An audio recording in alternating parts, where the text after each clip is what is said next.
So hi everyone, I'm Almeda, a research associate at TERC, and I'm very excited to start off this debugging symposium with our work on labeling debugging in Maze Journey gameplay. And I want to quickly acknowledge the Maze Journey team, especially Shaima, who will also be presenting this work later on today. So just to give context, let's start with what is Maze Journey. So Maze Journey is a 3D puzzle game that teaches middle school learners basic principles about programming.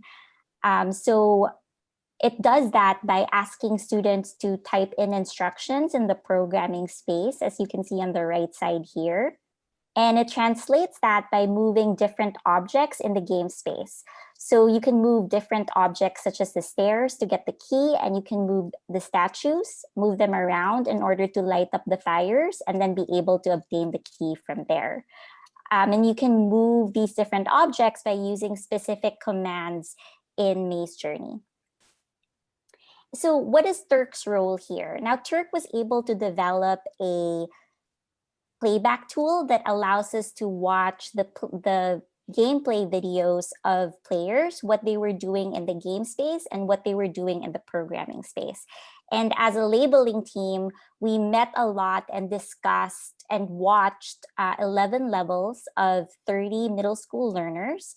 And then we discussed and revised our labeling system iteratively in order to produce a labeling manual with the following labels. Such as phases of debugging the puzzle, which involves how the players approach the solution to the problem. So this shifted from puzzle exploration to full solution. We also looked at debugging puzzle efficiency. So that was the extent to which they were able to determine the solution to the problem. That shifted from low efficiency to highly efficient.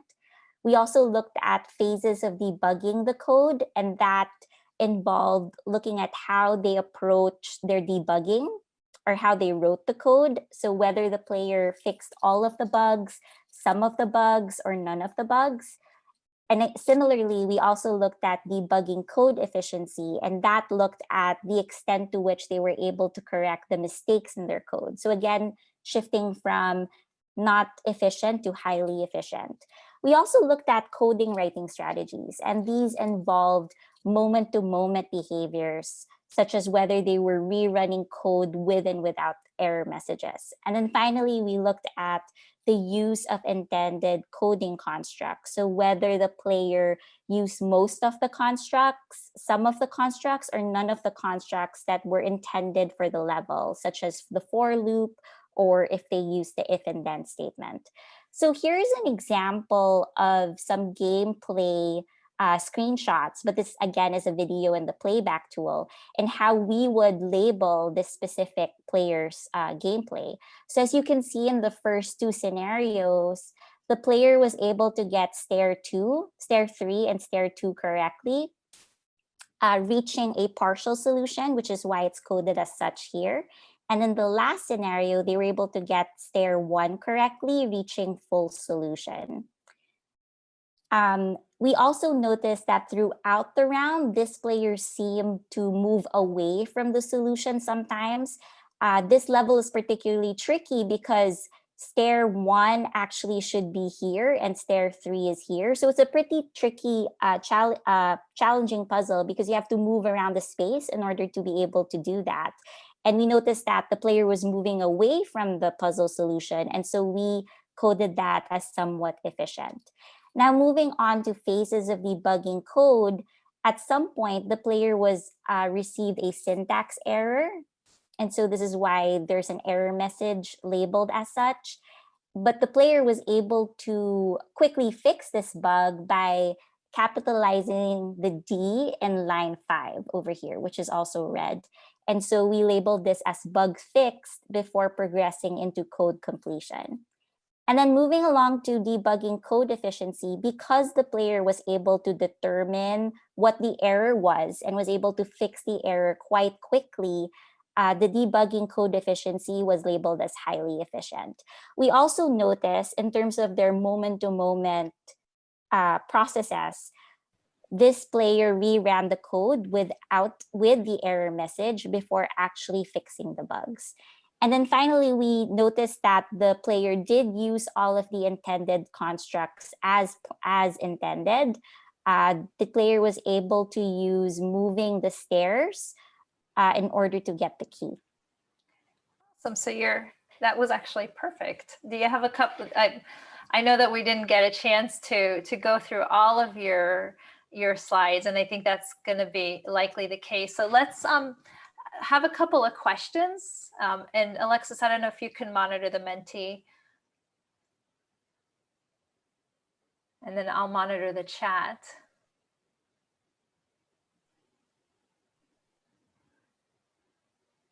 Can I just jump in and ask? Yes. Thanks, Mia. I'm curious, are there any design scaffolds in the environment to support particular debugging strategies, or like prompts, or anything that particular like scaffold? I don't think there are particular scaffolds for that. There is a help button that players can use to kind of figure out how the puzzle is. But Shaima could also talk about this more in depth, but we don't really have specific scaffolds as they're debugging.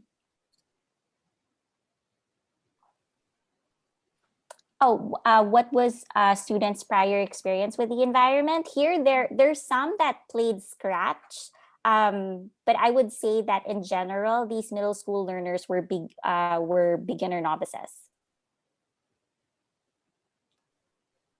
Great. We have time for maybe one more question. All right, Mia, thank you so much for that presentation.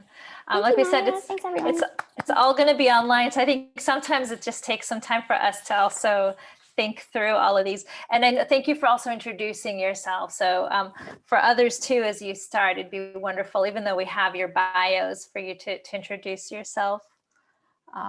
Let's look at who's next. It looks like Jimmy Lynn.